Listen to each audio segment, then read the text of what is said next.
Hello guys, नमस्ते सेवारो। म यहाँकै साथी अविरल तिलिङ। आज हामी हाइकिङ गर्न गइरहेछौँ दाजुभाइ। लामो समयपछि हाम्रो राकेश हाम्रो मित्र। हेलो। धेरै वर्षपछि कोरिया आएर यसरी आज हाम्रो पहिलोचोटि हाम्रो हाइकिङ हुँदैछ।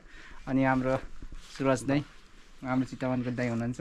अब हामी उमसङको तालनेरको हामी डाँडामा चाहिँ हाइकिङ गर्न गइरहेछौँ साथीहरू।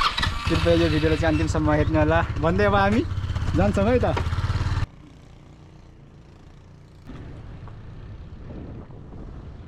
आज जुन 3 अब खेतौँल्याङ चुनाव भइरहेछ टोलमा।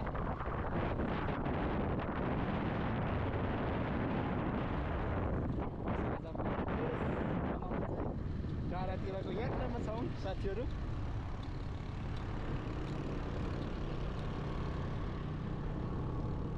पहिलाको हाम्रो खिचुक चाहिँ यहाँ थियो।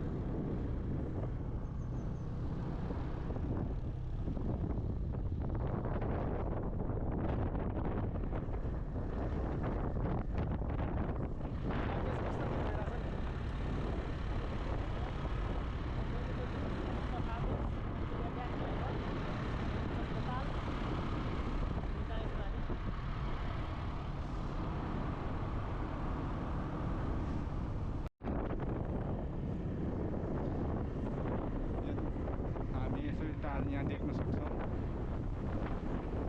आज हावा सिरसिर चलिरहेछ। यो उमसङको ताल हो साथीहरू।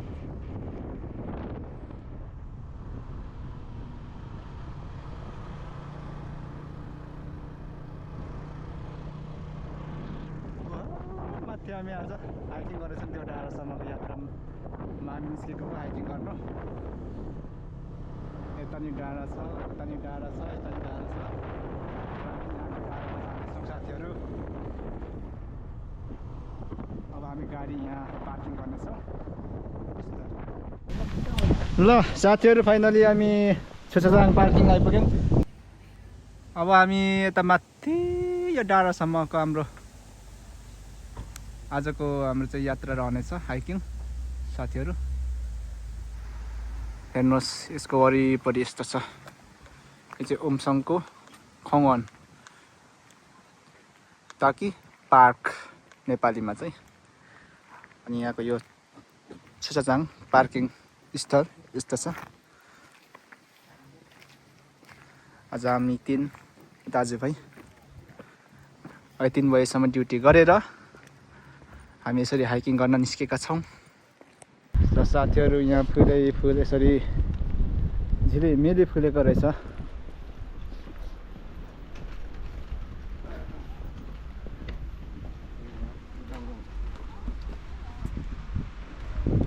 हामी झिलिमिली फुल फुलेको हामी यहाँ देख्न सक्छौँ। यहाँ हाम्रो दाइदा चाहिँ तिर्खा लागेको अवस्था हो।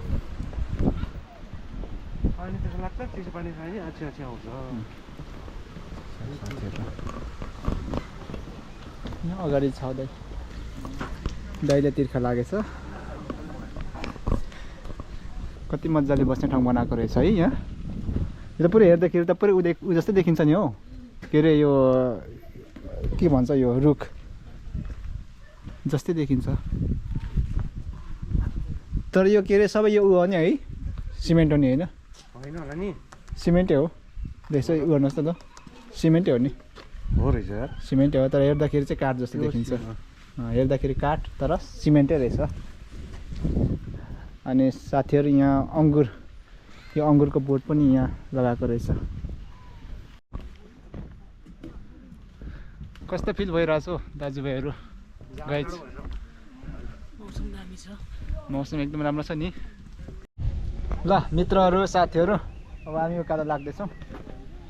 तपाईँहरू एकदमै एक्साइटेड हुनुहुन्छ नि? छैन यस भन्नु पऱ्यो नि। यहाँ त हामी सबै एक्साइटेड छौँ है। ल हामी अब हाइकिङ गर्दैछौँ उकालो। कति मिटरको अग्लो छ भने त्यहाँ लगभग समुद्र सतहदेखि चाहिँ लगभग 1000 मिटरको उचाइमा चाहिँ हामी जाँदैछौँ। ल साथीहरू, ल जाउँ। यस्तो छ है बाटो।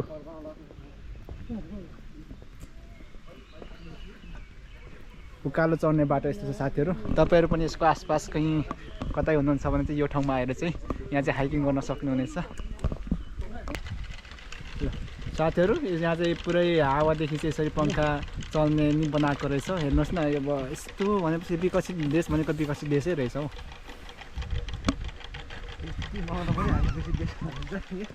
अनि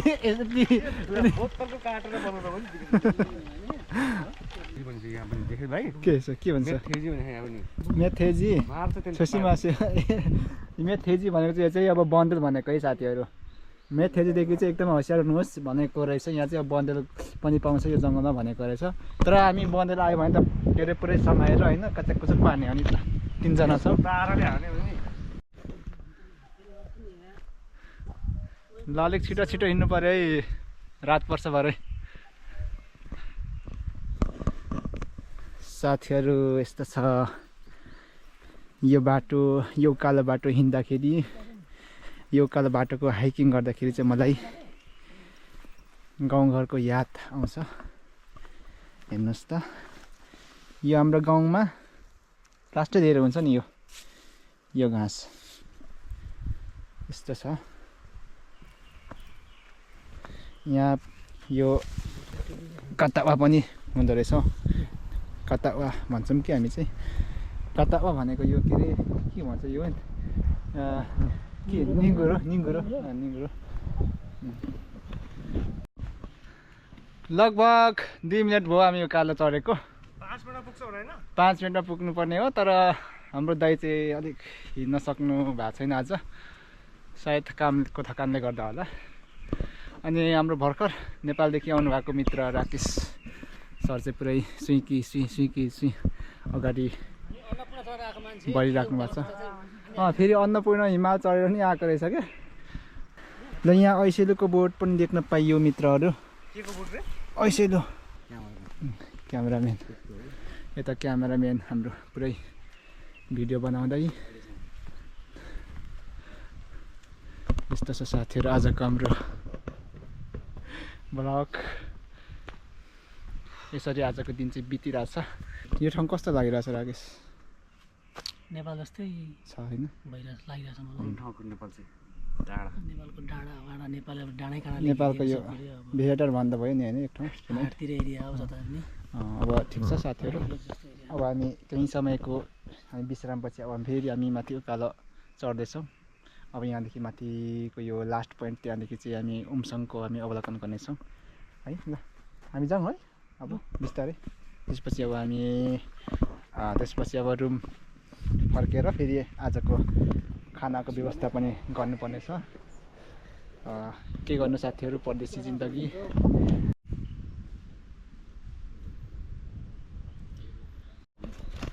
भर्याङमा हामी आइपुग्यौँ। यो भर्याङ चोक। ए दाजु छिटाउनु पर्यो के? तपाईँ कुन सालमा पो सगरमाथा चढ्नु भएको दाइ? म त 65 सालतिर। 65 मा मतलब सगरमाथा आरोहण पनि गरिसकेको हो। तर अहिले धेरै ग्याप भएर चाहिँ उहाँ चाहिँ गाह्रो भएको। जब अन्नपूर्ण बेस क्याम्प चढेर हुन्छ। यता चाहिँ अन्नपूर्ण बेस क्याम्प चढेर आएको। ल साथीहरू यहाँ त ढुङ्गाको खानी रहेछ नि हो। ल मित्रहरू, लगभग 5 मिनटको उकालो बाटोको हिँडेपछि हामी 3 भाइ आजको हाम्रो आफ्नो गन्तव्य स्थलसम्म पुगिसकेका छौँ। मित्रहरू यहाँदेखि चाहिँ उमसङ बजार यसरी देख्न सकिन्छ। साथै उमसङ बजारकै आडैमा छेउमा अवस्थित यो उमसङ ताल पनि हामी देख्न सक्छौँ। र यसको छेउमा अवस्थित छुचाजाङ पार्किङ स्थल पनि हामी यसरी देख्न सक्छौँ। र अलिक मास्तिर हेर्ने हो भने यहाँ गुम्बा छ। यहाँ गुम्बाको यो डाँडादेखि त्यहाँ गइयो भने चाहिँ त्यहाँदेखि चाहिँ हामी छुङजु भन्ने सहर देख्न सक्छौँ मित्रहरू।